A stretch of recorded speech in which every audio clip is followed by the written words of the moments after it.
Hey, salut les balances, c'est Delphine. On se retrouve aujourd'hui pour votre guidance hebdomadaire, semaine du 30 décembre 2024 au 5 janvier 2025. J'espère que vous allez toutes et tous très bien, amis balance. Évidemment, j'en profite de cette vidéo de transition d'une année à l'autre pour vous souhaiter évidemment encore une fois mes meilleurs vœux pour cette nouvelle année, évidemment. Qu'elle soit belle, qu'elle soit douce, qu'elle soit heureuse, qu'elle vous apporte évidemment la concrétisation des objectifs que vous avez et ce le plus rapidement possible. Et encore une fois, quel que soit le domaine qui soit concerné. Donc mes meilleurs vœux évidemment à toutes et tous. Nous on va aller regarder vos messages pour cette nouvelle semaine, bien entendu. On garde le rythme, ça va de soi. On va aller chercher tous vos messages pour les balances signe solaire, ascendant, lunaire, vénusien du zodiaque. Dans les thématiques émotionnelles, l'affectif, le sentimental, tout ce qui touche au cœur, aux émotions. Et le pro, les activités, le matériel, le concret, la matière. Comme d'habitude, on garde son bon discernement, c'est une guidance générale. Je vous invite donc à prendre le ou les messages s'ils résonnent et à les laisser tout simplement à un autre ou une autre balance dans le cas contraire. Et puis on va aller chercher tout ça avec l'oracle G, l'oracle des îles, le tarot créole et l'oracle des 12 guidances astrologiques. Les balances, c'est parti pour vous, pour cette semaine, dernière ligne droite véritablement, et puis entrée en 2025. Ouh, ça démarre plutôt bien pour vous, les balances, avec l'énergie du soleil. Alors le soleil, c'est la joie, c'est le bonheur, c'est la félicité, c'est l'abondance en plus de ça, donc le programme est plutôt sympa. Alors, soit effectivement vous baignez là dans un halo de lumière et puis voilà, vous goûtez au bonheur et je vous le souhaite évidemment. Si c'est pas exactement ce qui se passe dans votre vie, à mon avis, c'est bien ce que vous cherchez, l'énergie du soleil, la joie, le bonheur, toucher le bonheur, avoir sa part aussi du gâteau. Après tout, on travaille, on s'efforce, on fait ce qu'il faut, on a bien le droit aussi à notre part, évidemment. Donc, tout vient à point, n'en doutez pas les balances, tout vient à point, on va aller regarder ça. Si jamais vous n'êtes pas déjà dans cette énergie, c'est ce que vous devez poursuivre. Allez, les émotions là-haut, le pro, les activités, le matériel en bas. On nous parle des papiers. Alors, les papiers, ce sont des démarches qui vont être représentées, des démarches très concrètes, des papiers qu'on va faire, des formulaires qu'on va remplir, des documents qu'on va peut-être bien signer, etc., etc. Énergie administrative totale. Maintenant, il y a un autre niveau de lecture à entendre avec cette lame des papiers. Si on n'est pas spécialement en train de remplir des formulaires, on est certainement en train de mettre de l'ordre dans sa vie. L'énergie des papiers, c'est le tri, c'est le classement, c'est le rangement, c'est le ménage en fin de compte. C'est le début d'année, allez, on dépoussière ce qui a déboussiéré, on fait le tri. Alors, on peut faire le tri des choses. On peut faire un tri dans les gens aussi, il y a des personnes, voilà, bon, ça c'est plus une énergie que j'ai envie de garder dans mon entourage, ça peut être quelque chose qu'on n'a pas envie de garder, On va faire du tri, ce qui doit être jeté va être à jeter, ce qui est à garder, évidemment. Allez, on continue. On fait des démarches en vue d'accéder au bonheur, on fait un tri en vue, pareil, d'être plus heureux, probablement plus léger ou légère aussi. Allez, avec l'oracle des îles, qu'est-ce qu'on a pour les balances qui sont en plein ménage là, dès le mois de janvier? Alors, on nous parle de la solitude. La solitude, alors, on peut la rechercher, qu'on s'entende bien, on peut rechercher de prendre justement le temps, prendre du recul, se mettre en retrait pour faire ce ménage et faire ces démarches dont on a parlé. C'est possible. L'énergie de la solitude, c'est peut-être également, ou en tout cas une énergie qu'on peut subir. La solitude, ça va être le mal-être, ça va être l'isolement, ça va être une énergie un petit peu opposée à celle du soleil finalement. Le mal-être, la solitude, bon, voilà. On a envie de s'en débarrasser, certainement, pour pouvoir rejoindre cette lumière, ce bonheur, cette joie, etc. Donc à mon avis, les démarches dont on parle là, c'est bien le potentiel que ça a. C'est de vous sortir certainement d'une situation qui doit être pesante.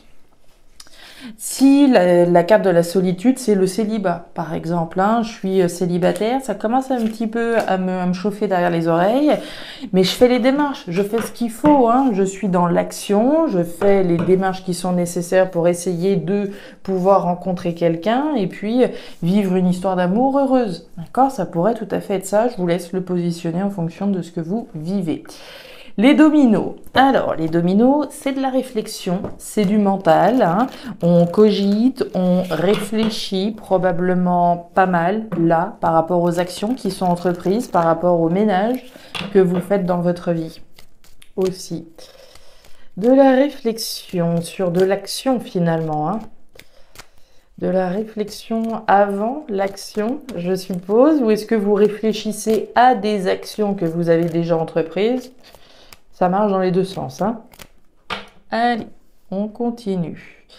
On nous parle du musicien. Alors, le musicien, il est charmant, hein. Alors, le musicien ou la musicienne, hein, est charmant, charmante, hein, met l'ambiance, bien sympathique, mais c'est pas spécialement quelqu'un sur qui on peut compter, hein.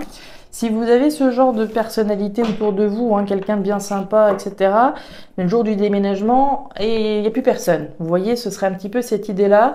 Moi, ce que ça me fait dire, hein, c'est que la seule personne sur qui on peut vraiment compter, c'est sur qui? C'est sur nous-mêmes. Au final, c'est toujours comme ça. Alors, si vous avez la chance d'avoir des gens sur qui vous pouvez compter, amen, hein, évidemment, et c'est très bien.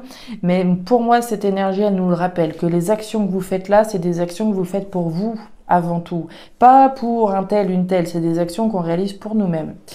Le raton laveur. C'est la justice qui est représentée là. La justice, alors on peut évidemment se la représenter d'un point de vue légal, hein, juridique, évidemment. On peut faire des démarches juridiques, des démarches en vue d'officialiser quelque chose, sortir d'une situation qui nous pèse. Si ça fait X années qu'on est voilà dans les papiers du divorce et la seule chose qu'on veut, c'est enfin pouvoir enlever ce fardeau, hein, ce poids qu'on voyait avec la carte de la solitude, et enfin pouvoir tourner une page de sa vie et enfin accéder au bonheur, c'est fort probable là, hein. C'est un exemple, mais ça peut très bien s'illustrer ainsi. La justice, si on n'est pas spécialement dans les tribunaux, c'est la justesse des choses. Je fais des actions qui sont justes pour mon bonheur. La lune en poisson. On nous dit quoi? Alors, ne soyez pas susceptibles. En effet, durant cette période, vous aurez sans doute tendance à prendre personnellement les remarques ou les attitudes de vos proches. Ne vous laissez pas emporter par l'énergie des poissons qui pourrait vous conduire à considérer comme graves des situations qui ne sont pourtant pas dramatiques. Donc, relax les balances, hein, on redescend gentiment, on évite de prendre autant que faire se peut, voilà, les remarques, etc. Personnellement, on essaye de prendre de la distance. Ça me fait penser au bouquin les 4 accords Toltec. Je ne sais pas si vous connaissez, si c'est voilà, en tout cas, ça peut être un rappel de ce bouquin. Et pour ceux qui ne le connaîtraient pas, je vous invite vraiment à le lire. Très intéressant, petit livre très intéressant qui parle de ça, hein, de prendre les choses personnellement. Bon, fin de la parenthèse. On rentre dedans les balances. On a déjà pas mal d'ingrédients très intéressants. On va aller voir. Le serpent, la carte du point d'exclamation et les 2 coupes. Alors, les balances, on démarre avec l'énergie du serpent. Le serpent, les balances, ça vient me dire qu'il y a quelque chose qui vous dérange, qui vous gêne très certainement. La carte du serpent, c'est les jaloux, c'est les mauvaises langues, c'est pas une bonne énergie. D'accord, on va pas se mentir, on va pas faire l'autruche. L'énergie du serpent, c'est l'énergie de la méfiance que vous avez par rapport à quelqu'un ou par rapport à quelque chose. On parlait de justice, hein, on parlait de démarche, on parlait de justice, etc., de réflexion, etc., etc. Donc, à mon avis, ça doit avoir un lien. Il y a quelque chose ou quelqu'un que vous devez avoir en face de vous et vous devez analyser la situation ou la personne, hein. On le voit, ce cobra, il est dressé, il analyse certainement ce qu'il a en face de lui, hein. Est-ce que je dois attaquer? Qu'est-ce que je fais? Est-ce que je peux me reposer? Etc., etc. Donc on est sur ses gardes avec cette énergie du serpent. L'énergie du serpent, hein, elle nous parle aussi de transformation accessoirement, hein. Le serpent mue, il lâche sa vieille peau, hein, donc on est clairement dans un processus de transformation, de laisser un certain nombre de choses derrière soi pour faire peau neuve finalement.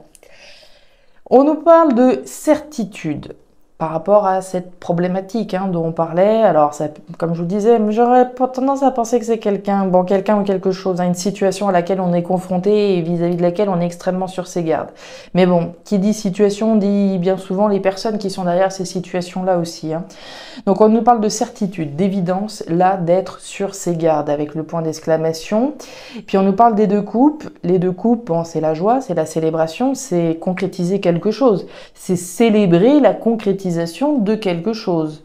Et par rapport à ça, on vous sent extrêmement sur vos gardes. Je dis extrêmement puisqu'on a quand même ce point d'exclamation, encore une fois, en plein milieu. Donc, voilà, si on attend effectivement de voir un verdict tomber, si on attend une entrevue importante avec quelqu'un en lien avec la justice, on sent que vous êtes on ne peut plus prudente, voire méfiante, clairement. Ouais, on nous parle du petit punch, on nous parle de la cabine téléphonique et on nous parle du bœuf. Alors, les balances. On voit bien que à mon avis, vous attendez un verdict, vous attendez un compte-rendu, vous attendez une décision. Alors, ça peut être une décision de quelqu'un sans être forcément effectivement dans un processus légal juridique. On attend une prise de position officielle de la part de quelqu'un, que quelqu'un se positionne, je pense, dise une vérité ou officialise quelque chose, une décision qui est prise. Donc, on voit bien que par rapport à cette joie, par rapport à cette célébration, vous êtes sur vos gardes. C'est comme si, voilà, on était jusqu'au dernier moment, on retenait son souffle, on n'était pas sûr. C'est clairement ça. On vous voit déterminé pour effectivement concrétiser finalement l'objectif que vous avez. On nous parle du bœuf. Le bœuf, c'est la force, c'est le courage, c'est la détermination dont vous faites preuve pour pouvoir concrétiser la joie dont vous rêvez, finalement, la joie, le bonheur, etc. Et on nous parle de la certitude de conversation, de communication. Par ailleurs, la cabine téléphonique va nous parler de communication orale. Je précise bien orale, sinon on aurait eu la boîte aux lettres. Cabine téléphonique, communication orale, communication qui peuvent être dans la tête. Bon, ça c'est sûr, on a les dominos. Donc communication certainement dans la tête, dans son esprit par rapport à ce qu'on est en train de traverser, etc. Par rapport aux démarches qu'on est en train de faire. Est-ce que vous en parlez également avec quelqu'un à l'oral Est-ce qu'on en parle à ses proches, à quelqu'un en particulier? C'est possible. Il est question de certitude de communication orale, donc soit dans la tête, soit avec quelqu'un, probablement par rapport à la méfiance dans laquelle vous êtes par rapport à cette situation. Ok. On continue. Ouais. Ok. Alors, les balances. Les balances. On continue thématique pro-matériel. On démarre avec l'énergie de la bougie. La bougie, c'est la foi que vous avez. Donc, vous voyez, la foi, c'est pas les certitudes. La foi, c'est, ok, j'ai quelque chose en tête, j'ai quelque chose dans le cœur, j'ai quelque chose auquel je réfléchis et pour lequel j'ai la foi. J'ai la foi que les démarches que j'ai faites vont me permettre d'accéder au bonheur. C'est la foi. Tout autour, c'est l'obscurité. On ne sait pas. On n'a pas le contrôle de tous les ingrédients ici, de tous les éléments pour pouvoir être sûr que on a la foi dans l'équilibre, la stabilité, j'ai envie de dire, retrouver. On cherche à retrouver ou au moins à maintenir, si c'est pas à regagner un équilibre et une stabilité sur le plan économique, sur le plan concret, matériel professionnel éventuellement. Et puis derrière, on a la carte du papillon qui est une jolie énergie qui va nous parler de croissance et d'évolution. Donc on a bien la foi là qu'on est dans des démarches qui vont nous permettre en tout cas de regagner une stabilité, mais même une forme d'évolution au travers de votre stabilité. Ouais, à mon avis, les liens sont là, avec ce qu'on a vu, l'attention. Ok. Bon, on a la foi, je pense, alors on n'a pas la justice, mais pour moi c'est tout comme ici, on a la foi dans un bouleversement. Un bouleversement qu'on souhaite évidemment positif. Si on a la foi, c'est qu'on a la foi que les choses vont s'arranger, que les choses vont s'améliorer, qu'il va y avoir un bouleversement qui va vous permettre effectivement de regagner équilibre, stabilité et même perspective d'évolution. On parle de départ, on parle de nouveau départ qu'on souhaite prendre pour un nouvel équilibre, bien évidemment. Et on ressent la tension dans laquelle vous êtes. La carte de l'arbre déraciné, c'est cet arbre qui est prêt à tomber, c'est la tension, c'est l'inconfort dans laquelle on est par rapport à cette croissance et à cette évolution qu'on souhaite pouvoir remettre en place dans notre vie grâce un bouleversement. Il est bien question d'un bouleversement positif qu'on souhaite voir se manifester dans sa vie, certainement par un verdict, hein, comme je vous le disais. Alors, un verdict officiel, hein, de la part d'un organe, on va dire officiel, un organe de loi, à moins que ce soit vos démarches, hein, comme je vous le disais, les démarches qu'elles soient justes, hein, je fais ce qui est juste pour moi, en vue d'aller chercher mon bonheur, en vue d'aller chercher un nouvel équilibre et une croissance et une évolution. Et regardez-moi ça, le musicien qui revient. Le musicien, on en a parlé, il n'y a pas de hasard, hein, si le musicien revient, je vous disais, quelqu'un sur qui on ne peut pas compter. On voit que vous êtes méfiant, méfiante à l'égard certainement d'une personne. On le voit très clairement. Il y a une personne là sur qui on ne peut pas compter, donc vraiment, alors, je veux pas vous faire, voilà, je veux pas vous faire paniquer, hein, loin de là, c'est pas le but, hein, évidemment, mais vraiment, on nous dit là, une personne sur qui on ne peut pas compter, la seule personne sur qui vous pouvez compter, c'est sur vous, d'accord? Donc comptez sur vous-même, effectivement, pour faire les actions ici qui soient justes pour vous. Voilà les balances, les messages que j'avais pour vous pour cette nouvelle semaine, première semaine de 2025. Alors, je ne sais pas si ces messages trouveront de la résonance, mais si c'est le cas et comme toujours, je vous invite à me laisser un petit commentaire en bas de la vidéo, à regarder votre signe ascendant, lunaire, vénusien, pour avoir une guidance qui soit un petit peu plus personnalisée à votre profil. Et enfin, si vous le souhaitez, vous pouvez également me contacter à guidancededelphes@gmail.com. Je vous souhaite une excellente semaine, le meilleur pour la suite. Prenez grand soin de vous. Au revoir.